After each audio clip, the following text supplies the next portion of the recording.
কলকাতার সদ্য প্রাক্তন পুলিশ কমিশনার সুপ্রতিম সরকারকে ভিন রাজ্যে পাঠাতে চায় কমিশন। তামিলনাড়ুর পুলিশ পর্যবেক্ষক হিসেবে পাঠাতে চায় নির্বাচন কমিশন। মেডিকেল এমার্জেন্সির কারণে তার যাওয়া সম্ভব নয় বলে জানিয়েছেন তিনি। রুমা পাল এই মুহূর্তে রয়েছেন আমাদের সঙ্গে টেলিফোন লাইনে। রুমা, এই নিয়ে সিইও দপ্তরে চিঠি দিয়েছেন সুপ্রতিম সরকার, ঠিক কি আবেদন জানিয়েছেন তিনি? দেখো, জানিয়ে রাখি যে এর আগেও কিন্তু আমরা দেখেছিলাম নির্বাচন কমিশন বেশ অনেক পুলিশ অফিসারকে কিন্তু ভিন রাজ্যে পুলিশ পর্যবেক্ষক হিসেবে পাঠিয়েছে। এর মধ্যে কিন্তু নাম এসছেন সদ্য প্রাক্তন police commissioner, Kolkata police commissioner Supratim সরকারের, এবং সেক্ষেত্রে তামিলনাড়ু পুলিশ পর্যবেক্ষক হিসেবে পাঠাতে চাইছে নির্বাচন কমিশন। তবে কমিশন সূত্রে খবর, ইতিমধ্যে কিন্তু বাড়িতে মেডিকেল ইমার্জেন্সির কারণে তার যাওয়া সম্ভব নয় বলে সিও দপ্তরে বিষয়টি বিবেচনার জন্য পাঠিয়েছেন তিনি। সিও দপ্তর থেকে সেই চিঠি অবশ্যই ইসিআইকে পাঠিয়ে দেওয়া হয়েছে। তবে এর আগে আমরা দেখেছি বিভিন্ন ইস্যুতে এর আগে যখন আমলাদের এবং পুলিশ পর্যবেক্ষকদের বিভিন্ন জায়গায় পাঠানো হচ্ছিল, সেক্ষেত্রেও কিন্তু মেডিকেল এমার্জেন্সির ক্ষেত্রে এরকম চিঠি এসেছিল সিও দপ্তরে, অন্য ইস্যুতে অন্য আমলাদের ক্ষেত্রে সেটাও কিন্তু পাঠানো হয়েছিল ইসিআই থেকে। তাও কিন্তু দেখা গেছে তারপর কোনো কিছু অনেক সময় ওটা অনুমোদন হয়েছে, আবার অনেক সময় হয়নি। তবে এই মুহূর্তে যেহেতু এই চিঠি এসে ইসিআইকে পাঠানো হয়েছে, এখন দেখার ইসিআই কি সিদ্ধান্ত নেয়। যদিও ইসিআই চাইছে যে একদম তামিলনাড়ুর পুলিশ পর্যবেক্ষক হিসেবে সদ্য প্রাক্তন যিনি পুলিশ কমিশনার রয়েছেন কলকাতার সুপ্রতিম সরকারকে পাঠাতে। তবে সবকিছু নির্ভর করছে এখন ইসিআই সিদ্ধান্তের উপরে। ধন্যবাদ রুমা। ভবানীপুরে শুভেন্দু অধিকারীর মনোনয়ন জমার আগে অশান্তির ঘটনায় এবার কলকাতা পুলিশের দুজন ডিসিকে শোকজ করল লালবাজার। অজ্ঞাত পরিচয় তৃণমূল কর্মীদের বিরুদ্ধে দায়ের করা হয়েছে এফআইআর। আর অন্যদিকে মুখ্য নির্বাচনী আধিকারিকের দফতরের বাইরে বিক্ষোভের ঘটনায় দুই তৃণমূল কাউন্সিলরকে নোটিশ পাঠিয়েছে পুলিশ।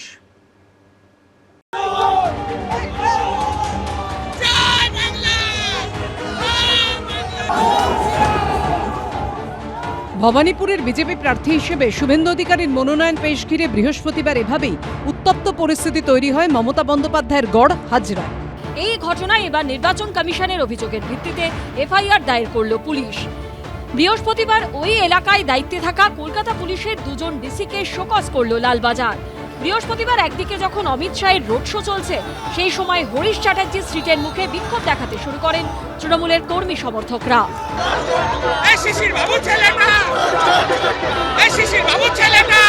সার্ভে বিল্ডিং এর কাছেও বিবাদে জড়ান তৃণমূল ও বিজেপি কর্মী সমর্থকরা। নির্বাচন কমিশনের দাবি, ওই এলাকায় শুধুমাত্র বিজেপির মিছিলের অনুমতি ছিল, বিনা অনুমতিতে সেখানে জড়ো হয়ে মাইক বাজান তৃণমূল কর্মীরা।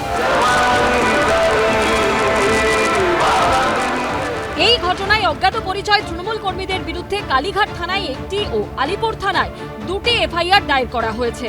এর মধ্যে একটি নির্বাচন কমিশনের অভিযোগের ভিত্তিতে ও দুটি পুলিশের শতপ্রণোদিত মামলা। তৃণমূল কংগ্রেসের বিরুদ্ধে যে অভিযোগটা তোলা হচ্ছে এটা একেবারে উদ্দেশ্য প্রণোদিত। তার কারণ আসল প্ররোচনা সেটা দিয়ে চলেছে বিজেপি নির্বাচন কমিশনের মাধ্যমে। তৃণমূল তো দায়িত্ব নিয়ে গোটাটা শান্ত রাখছে। এদিকে মুখ্য নির্বাচনী আধিকারিকের দপ্তরের বাইরে বিক্ষোভের ঘটনায় এফআইআর দায়েরের পর এবার দুই তৃণমূল কাউন্সিলরকে নোটিশ পাঠালো কলকাতা পুলিশ। নিয়ম ভেঙে ফর্ম 6 জমা দেবার অভিযোগ ঘিরে মঙ্গলবার থেকে দফায় দফায় বিক্ষোভ অশান্তি হয় সিও দপ্তরের বাইরে। গন্ডগোলের জেরে মঙ্গলবার রাতেই ওই এলাকায় 163 ধারা জারি করে দেয় পুলিশ। সিও দপ্তরের বাইরে থেকে তৃণমূলপন্থী সংগঠনের অবস্থান সরাতে গেলে পুলিশের সঙ্গে বচসা বেঁধে যায়।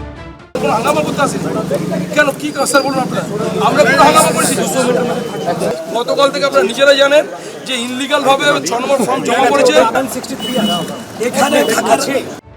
এরপর নজিরবিহীনভাবে সিও দপ্তরের তরফে এক্স স্যান্ডেলে বিক্ষোভের ভিডিও পোস্ট করে লেখা হয়, বেলেঘাটার কাউন্সিলর কিছু দুষ্কৃতীকে নিয়ে মধ্যরাতে সিও অফিস ঘেরাও করে এবং স্লোগান দেয়, এরকম সমাজ বিরোধী কাজ বরদাস্ত করা হবে না এবং আইনি ব্যবস্থা নেওয়া হবে।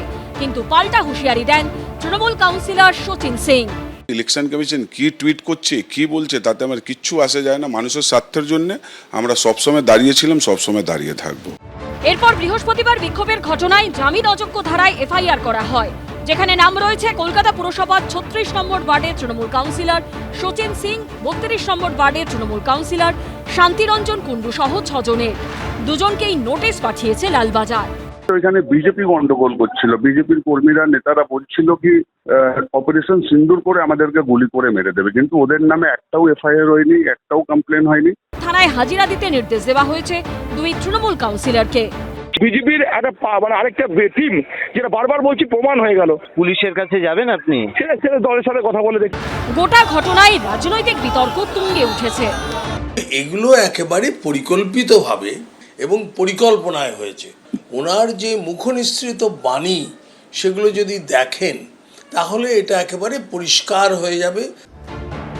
এরই মধ্যে ভোটের আগে রাজ্য জুড়ে বেআইনি জমায়েতের উপর নিষেধাজ্ঞা জারি করল নির্বাচন কমিশনের সূত্রের খবর। নির্বাচন কমিশনের তরফে বলা হয়েছে তাদের অনুমতি ছাড়া কোনো মিছিল, সভা বা জমায়েত করা যাবে না। এই নির্দেশ অমান্য করলে সঙ্গে সঙ্গে গ্রেপ্তার করা হবে। এমনকি রাজ্যের মুখ্য নির্বাচনী আধিকারিকের দপ্তরে যাওয়ার ক্ষেত্রেও আগে থেকে অনুমতি নেওয়া বাধ্যতামূলক করা হয়েছে।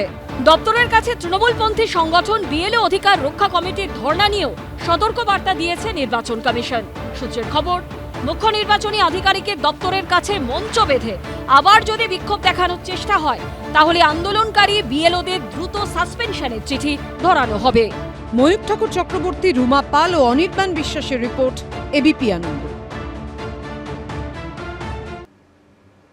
বিধানসভা ভোটের মুখে ইডির নজরে তৃণমূলের 3 প্রার্থী। আর্থিক প্রতারণা মামলায় মেয়র পরিষদ এবং রাসবিহারী তৃণমূল প্রার্থী দেবাশিস কুমারকে শুক্রবার ফের জিজ্ঞাসাবাদ করা হলো। পুরসভায় নিয়োগ দুর্নীতি মামলায় তলব করা হয়েছে 2 বিদায়ী মন্ত্রী এবং তৃণমূলের প্রার্থী সুজিত বসু এবং রথিন ঘোষকে। বিধানসভা ভোটের মুখে ইডির স্ক্যানারে তৃণমূলের 3 হেভিওয়েট দেবাশিস কুমার, সুজিত বসু এবং রথিন ঘোষ, 3জনই বিদায়ী বিধায়ক। আবার এবারের বিধানসভা ভোটের প্রার্থীও। একটি আর্থিক প্রতারণা মামলায় মেয়র পরিষদ রাসবিহারী তৃণমূল প্রার্থী দেবাশিস কুমারকে শুক্রবার ইডি ফের জিজ্ঞাসাবাদ করল। পাশাপাশি পুরসভায় নিয়োগ দুর্নীতির মামলায় বিধাননগরের তৃণমূল প্রার্থী সুজিত বসু ও মধ্যমগ্রামের তৃণমূল প্রার্থী ও বিদায়ী খাদ্যমন্ত্রী রথিন ঘোষকে তলব করল এনফোর্সমেন্ট ডিরেক্টরেট। সূত্রের খবর, আর্থিক প্রতারণার মামলায় সম্প্রতি অমিত গঙ্গোপাধ্যায় নামে এক ব্যবসায়ীর ঠিকানায় অভিযান চালানো হয়। অভিযোগ, কলকাতার একাধিক বিতর্কিত জমির নথি পুরসভা থেকে তৈরি করাতেন এই ব্যবসায়ী। সেই বিতর্কিত জমি বিক্রি করে কোটি কোটি টাকা হাতিয়েছিলেন তিনি। সেই মামলাতেই জিজ্ঞাসাবাদের জন্য দেবাশিস কুমারকে তলব করে ইডি।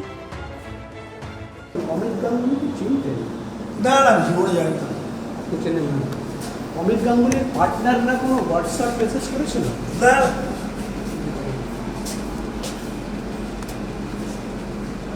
কোনো কাজ করিয়ে দিয়েছিলেন বা এরকম কিছু? না। অন্যদিকে পুর নিয়োগ দুর্নীতি মামলায় বিধাননগরের তৃণমূল প্রার্থী সুজিত বসুকে তলব করেছে ইডি। পুরসভার নিয়োগ দুর্নীতি মামলায় সিবিআই যে চার্জশিট দিয়েছিল তার 11 নম্বর পাতায় দাবি করা হয় বেআইনিভাবে সবচেয়ে বেশি চাকরি দেওয়া হয়েছে দক্ষিণ দমদম পুরসভায়। 2014 সালের পর সেখানে 329 জনের নিয়োগ হয়েছে টাকার বিনিময়ে। কেন্দ্রীয় এজেন্সি দাবি করে করোনাকালে তৃণমূল পরিচালিত দক্ষিণ দমদম পুরসভায় এভাবেই একসঙ্গে চাকরি হয়েছিল 29 জনের। এই পুরসভার ভাইস চেয়ারম্যান ছিলেন সুজিত বসু। এর আগে 10ই অক্টোবর লেকটাউনে দমকল মন্ত্রী সুজিত বসুর রেস্তোরাঁ, তার সল্টলেকের অফিস, গোলাঘাটায় দমকল মন্ত্রীর ছেলে সমুদ্র বসুর রেস্তোরাঁ, লাউঞ্জ বারে তল্লাশি চালায় ইডি। সুজিত বসুর স্ত্রী, পুত্র, কন্যা ও জামাইকেও জিজ্ঞাসাবাদ করে এনফোর্সমেন্ট ডিরেক্টরেট। এবার ভোটের মুখে তৃণমূল প্রার্থী সুজিত বসুকে তলব করল ইডি। পুরো দুর্নীতি কাণ্ডের তদন্তে নেমে 2023 সালে পুজোর মুখে খাদ্যমন্ত্রী রথিন ঘোষের বাড়িতে তল্লাশি চালিয়েছিল ইডি। তাকে তলব করেছে কেন্দ্রীয় এজেন্সি। যদি এরকম কোনো তদন্তের স্বার্থে কাউকে যদি তলব করা হয়, সেটা তো কোনো সংবিধান বিরোধী কিছু হচ্ছে বলে আমরা বলতে পারবো না। পশ্চিমবঙ্গের মানুষ জানেন কার অনুপ্রেরণায় গত 1.5 দশক ধরে পশ্চিমবঙ্গের মানুষের সমস্ত কিছু চুরি হয়েছে, লুট হয়েছে, প্রশাসনিক দুর্নীতি হয়েছে এবং এটা তৃণমূলের অনুপ্রেরণার পরম্পরায় হয়েছে। কত বড় অসভ্যতা হচ্ছে, একটা ইলেকশন চলছে, সেখানে বিজেপি আর কত নোক দাঁত বার করবে? তোমাদের যদি কোনো তদন্তের থাকে এতদিন করে রাখোনি কেন? এত বছরের পুরনো মামলাগুলো আমাদের যারা প্রার্থী তাদের ডেকে পাঠানো মানে তাদেরকে সমস্ত কাজকর্ম ছেড়ে আইনজীবীর সঙ্গে বসতে হবে, সারাদিন তাদের ওখানে নষ্ট হবে। বিজেপি যে কতটা দেউলিয়া, কতটা ভয় পেয়েছে, এই বিজেপির নেতাদের উপর বিজেপির কোনো ভরসা নেই। সুজিত বসুকে সোমবার ও রথিন ঘোষকে বুধবার সিজিও কমপ্লেক্সে হাজিরার নির্দেশ দিয়েছে ইডি। প্রকাশ সিনহা, উজ্জ্বল মুখোপাধ্যায় ও শিবাশিস মৌলিকের রিপোর্ট, এবিপি আনন্দ, কলকাতা। এবিপি আনন্দ, এগিয়ে থাকে, এগিয়ে রাখে।